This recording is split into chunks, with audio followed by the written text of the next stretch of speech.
Good morning, everyone. Close your eyes for just a moment. Imagine a crisp autumn morning in a high mountain meadow. The air is sharp and clean. The sun rises over the peaks, painting the sky in gold and pink. And then, suddenly, you hear it, a high-pitched, eerie, almost otherworldly sound echoing through the trees.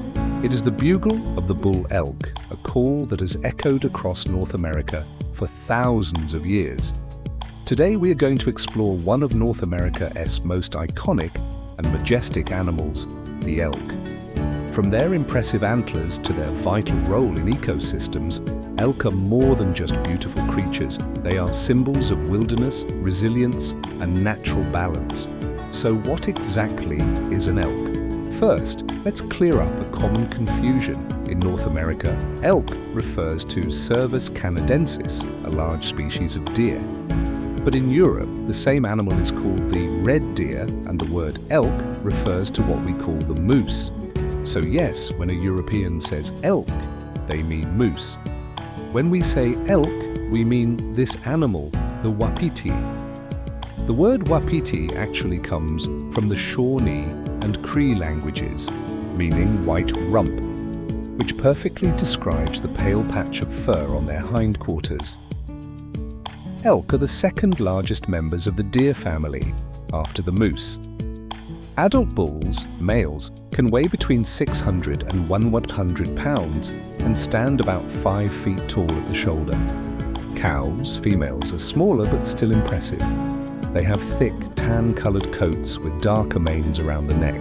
And in the fall, bulls grow massive antlers, sometimes over 4 feet wide and weighing up to 40 pounds. Elk once roamed nearly all of North America, from the East Coast to the Pacific, and from Canada deep into Mexico. But due to hunting and habitat loss in the 1800s, their numbers plummeted. Some subspecies, like the eastern elk, went extinct. Today, healthy populations thrive in the Rocky Mountains, the Pacific Northwest, and parts of the Midwest and Canada. They live in a variety of habitats, forests, mountain meadows, and even grasslands. Elk are adaptable. They migrate seasonally, moving to higher elevations in summer for cooler temperatures and lush grasses, then descending to lower valleys in winter to escape deep snow. They are primarily grazers and browsers, eating grasses, forbs, shrubs, and tree bark. A single elk can consume up to 20 pounds of vegetation per day. Elk are social animals. They live in herds, and their social structure changes with the seasons. For most of the year, cows and their calves form large herds. Bulls often hang out in smaller bachelor groups, resting and feeding to build strength. But everything changes in the fall, during the rut, or mating season. This is when the famous bugling begins. Bulls use their haunting calls to assert dominance, attract cows, and challenge rivals. The sound can carry for miles and sounds like a cross between a trumpet and a scream. Bulls also use their antlers in dramatic, sometimes violent showdowns with other males. But most conflicts are settled through displays, posturing, bugling, and parallel walking without actual fighting. The dominant bulls gather harems of cows, sometimes dozens of them, and fiercely guard them for a few weeks.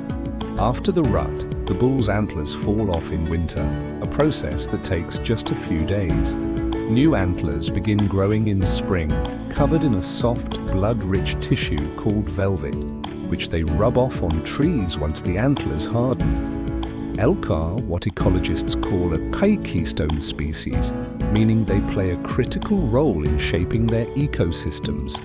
By grazing, they influence plant growth and diversity. Their wallows, depressions in the ground where they roll in mud, can become microhabitats for insects and plants. They are also a major food source for predators like wolves, bears, and mountain lions. Even their droppings enrich the soil and disperse seeds. In places like Yellowstone National Park, the reintroduction of wolves in the 1990s led to a fascinating chain reaction. Wolves began preying on elk, which changed elk behavior.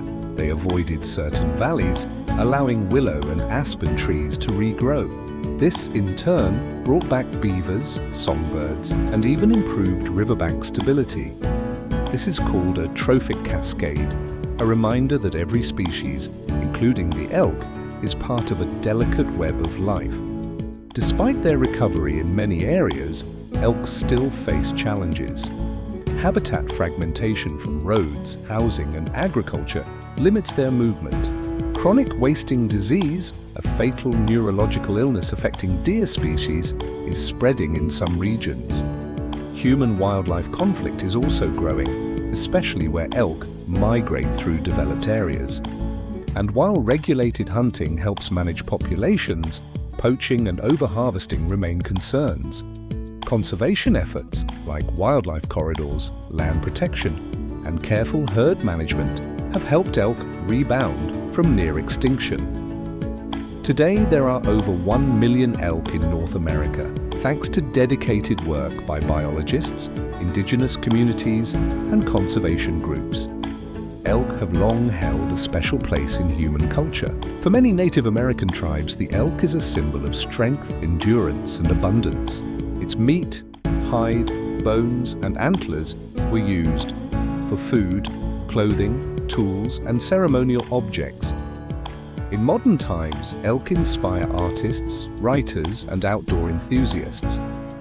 They are a major draw for wildlife tourism and hunting economies, and for many of us, just seeing an elk in the wild, a bull standing tall on a misty ridge, or a herd grazing at dawn, feels like a connection to something ancient and wild.